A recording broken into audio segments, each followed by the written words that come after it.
How do you hunt something you can't see, can't hear, and can't outrun? That's already decided to kill you before you even know it's there.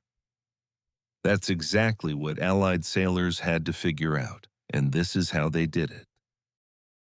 At 4:55 p.m., April 22, 1943, over a gray and heaving North Atlantic, a B-17 spotted a shadow beneath the surface. The pilot didn't hesitate.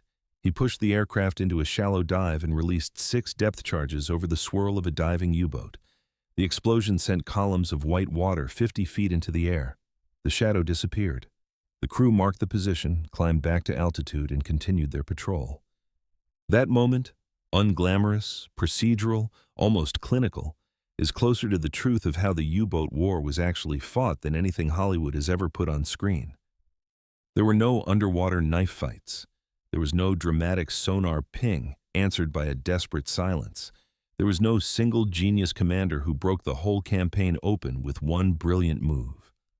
What happened in the North Atlantic between 1939 and 1943 was something far more complicated, far more brutal, and far more interesting. It was an industrial war fought with mathematics, radio waves, weather reports, and organizational patience. And the Allies nearly lost it. Let's go back to the beginning. Not the beginning of the war, the beginning of the problem. In September 1939, Germany had 57 operational U-boats. Of those, only 26 were suitable for Atlantic operations. Admiral Karl Dönitz, commander of the U-boat arm, believed he needed 300 submarines to strangle Britain into submission. He had fewer than a tenth of that. And yet, he came frighteningly close to making it work. The reason is something that almost no film has ever depicted accurately. The U-boats didn't primarily attack from underwater. They attacked on the surface, at night, in groups. This is the first thing every WW2 movie gets wrong. ASDIC, the Allied sonar system fitted on escort ships, was developed by the British in the late 1930s and worked reasonably well against submerged submarines. It sent out a sound pulse and listened for an echo. Range, depth, rough bearing. Against a U-boat sitting 60 feet below the surface, it was a useful tool. Against a U-boat running on diesel engines on the surface in the dark, it was completely useless. A surfaced U-boat produced almost no acoustic signature that ASDIC could detect, and in 1939, early British naval radar lacked the resolution to reliably pick up a low-profile submarine conning tower against the clutter of ocean waves. Dönitz knew this. He built his entire offensive doctrine around it. The tactic was called the Rudel tactic, the wolf pack. It worked like this. U-boats were spread out in long patrol lines across the expected convoy routes, lines sometimes stretching 200 miles across the Atlantic. The moment one boat spotted a convoy, it didn't attack immediately. It sent a short radio signal back to Dönitz's headquarters in Lorient, France, reporting the convoy's course, speed, and composition. Then it shadowed. It stayed on the surface, out of range, tracking the convoy through the night while Dönitz directed other boats toward the contact. When enough submarines had gathered, sometimes 15, sometimes 20, the attack went in. After dark. On the surface, at speed. A Type 7 U-boat could make 17 knots surfaced. The average convoy escort, a British corvette in 1940, could manage around 16. The U-boats were, in certain conditions, faster than the ships trying to catch them. The escorts had ASDIC that worked against underwater targets. The U-boats stayed above water. The escorts had no surface search radar that could reliably detect them.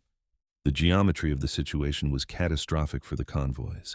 In October 1940, in a single 48-hour period, wolfpacks tore apart 2 convoys, SC-7 and HX-79.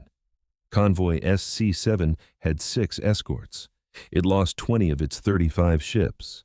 HX-79 had a larger escort, 9 ships, and lost 12 of 49. German submariners called this period the happy time. Dönitz's crews were sinking ships faster than British shipyards could replace them. Here is where the second great myth enters. Every film about the U-boat war eventually centers on one man, usually a brilliant British destroyer captain who hunts a specific submarine using his sheer skill and intuition. The Enigma code gets cracked, the messages get read, and the clever commander uses the intelligence to outsmart the enemy. Clean, linear, heroic. The reality was messier and more interesting than that. If you want to understand, stay with me, because this is where it gets genuinely complicated. The Enigma machine, and the work at Bletchley Park to break it, was real and vitally important. But it was not the single decisive factor that films imply, and it did not function like a permanent intelligence tap that the Allies could simply read at will.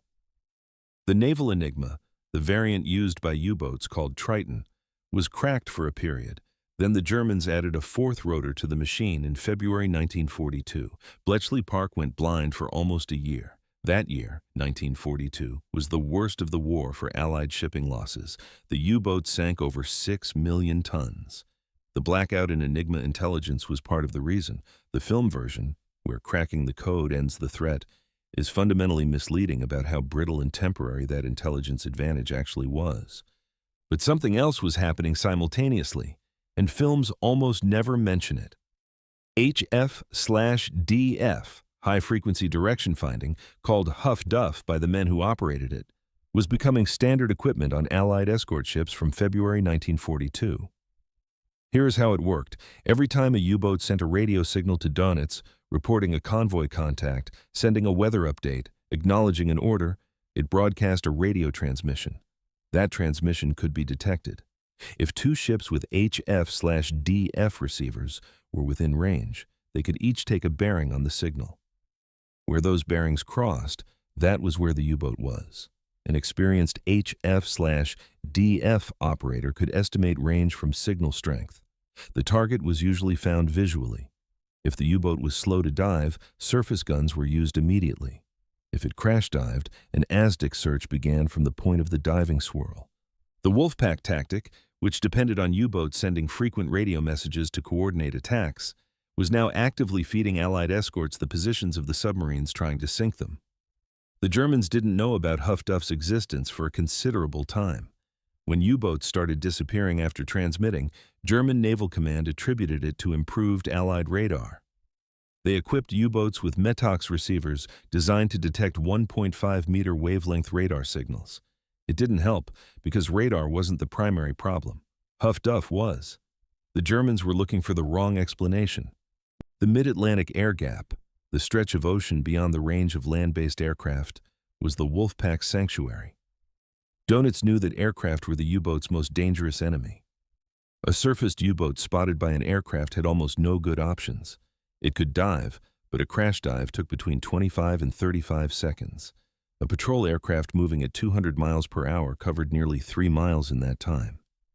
If the aircraft was close enough, the U-boat would be underwater before the pilot could attack, but the pilot could drop sonobuoys or circle and call for surface ships. If the U-boat stayed surface to fight back with its anti-aircraft guns, it was at an extreme disadvantage against aircraft speed and altitude. The mere presence of aircraft forced U-boats to submerge and lose the speed and visibility they needed to shadow and attack convoys. The air gap in the mid-Atlantic, roughly centered around 30 degrees west longitude, was beyond the reach of existing Allied land-based patrol aircraft for most of 1942 and early 1943. Donitz concentrated his Wolfpacks there. And it worked. Convoys that entered the gap lost their air cover and became vulnerable.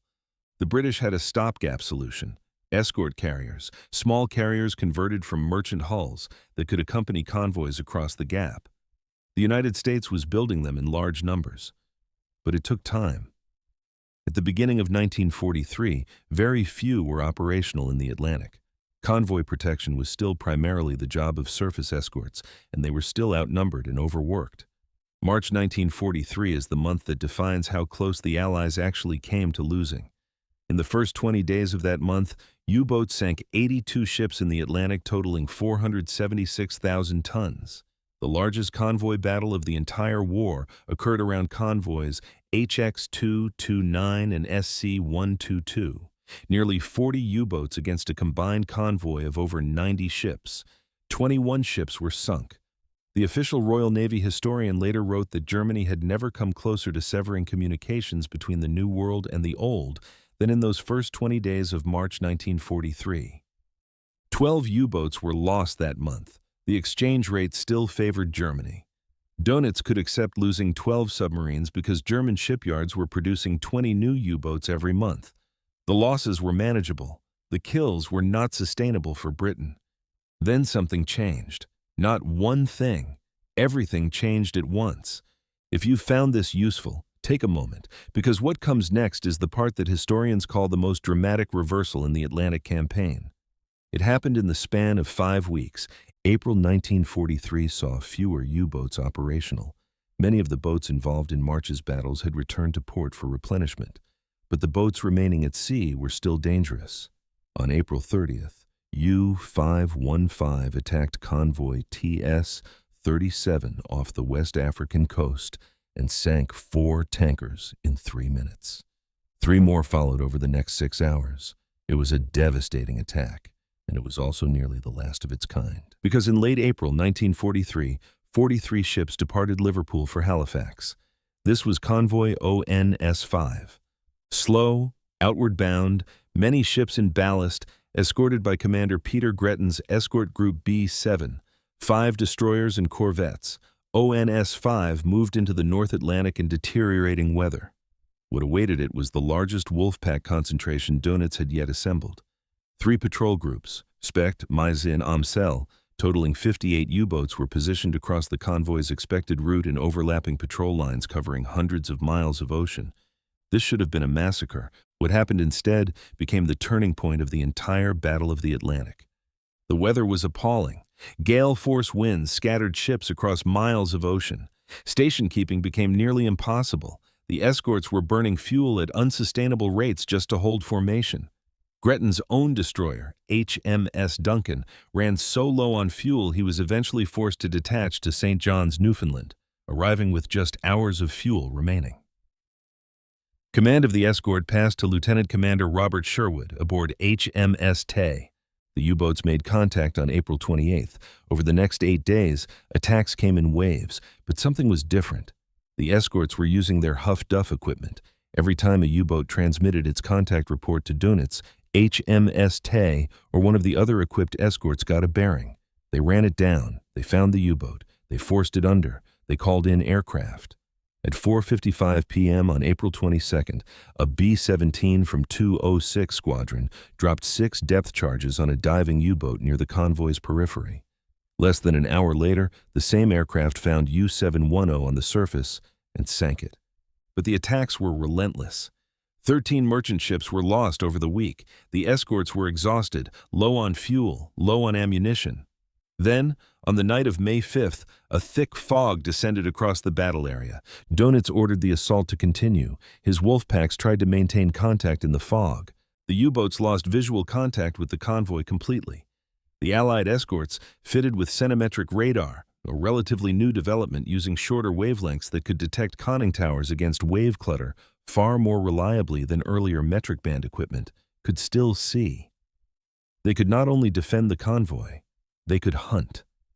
In the fog on the night of May 5th, 3 U-boats were sunk in rapid succession, U-638, U-125, and U-531, without the loss of a single merchant ship.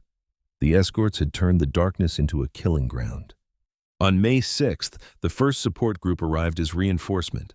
HMS Pelican made radar contact with U-438 at 5,300 yards, closed to 300 yards, and attacked with a pattern of 10 depth charges. U-438 was destroyed. The cutter Sunflower rammed a U-boat attempting to dive and dropped 2 depth charges. HMS Vedette made an as-dick contact at 800 yards and attacked with the Hedgehog, a forward-throwing weapon that fired a pattern of 24 small bombs ahead of the ship rather than behind it, solving the problem of losing sonar contact during a depth charge run. The explosion pattern from Hedgehog suggested U-630 had been destroyed. When Dönitz called off the assault on May 6th, the battle for ONS-5 was over. 43 merchant ships had survived, 6 U-boats had been sunk, 7 more were seriously damaged. More submarines had been sunk in protecting one convoy than Germany had lost in the entire first year of the war. That was April 29th to May 6th. The rest of May 1943 was worse for Germany. Far worse. At its peak strength that month, the U-boat arm had 240 operational submarines. 118 were at sea simultaneously, the highest number ever. They should have been invincible by the logic of the previous 4 years. Instead, the 3 convoys that followed ONS-5 saw 7 Allied ships sunk and 7 U-boats destroyed. A perfect exchange that Germany could not sustain. Then came Convoy SC-130. Not a single merchant ship was lost. 5 U-boats were sunk. Among them was U-954. Aboard U-954 was Oberleutnant Peter Dönitz, the admiral's son. In May 1943, the Allies destroyed 41 U-boats. That number represented 25% of Germany's entire operational submarine strength lost in a single month. 1,832 German submariners died. Only 183 survived from all the boats lost that month. In the previous worst month, Germany had lost 15 boats. May's losses were nearly 3 times that. More U-boats sunk in a single month than had been lost in the entire year of 1941. German shipyards were producing 20 submarines a month. They were losing more than twice that rate. The arithmetic was now irreversible. On May 24, 1943, Admiral Karl Dönitz sent the order to withdraw. Most U-boats were pulled from the North Atlantic. The campaign was suspended. He had no choice. Some historians have called May 1943 the Stalingrad of the U-boat arm. The label holds. The U-boats returned to the Atlantic in the autumn, but they never regained the initiative. The technologies, the tactics, the mathematics had all shifted. By mid-1944, the Allies were losing fewer ships to U-boats than U-boats were losing to Allied ships and aircraft. The Battle of the Atlantic, the longest continuous military campaign of the Second World War, running for 5 years and 8 months, had been decided. So why does Hollywood keep getting it wrong? Because the truth doesn't fit the shape of a thriller. It doesn't have a single hero. It doesn't have a decisive moment of human brilliance. It has radar wavelengths and radio direction finding equipment and convoy routing committees and shipyard production rates and a wargaming floor in Liverpool where naval officers played out battle scenarios against each other in 1942, so they could learn from mistakes before those mistakes cost ships and lives at sea. It has 28,000 German submariners who died, roughly 70% of every man who ever served in a U-boat. It has merchant mariners who held the highest proportional casualty rate of any branch of Allied service, men who kept sailing into waters they knew were being hunted because the convoys had to go through. It has Admiral Dönitz receiving news that his own son would not be coming home and ordering his remaining submarines to stand down. The U-boat war was decided not by one inspired commander, not by one broken code, not by one dramatic depth charge attack in the dark.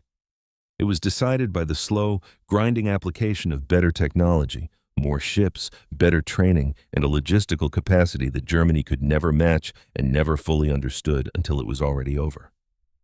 The fog settled over the North Atlantic on the night of May 5, 1943. One side could still see through it, the other side could not. That is what actually ended the Battle of the Atlantic, and it took 4 years of precise, unglamorous, devastating work to get there.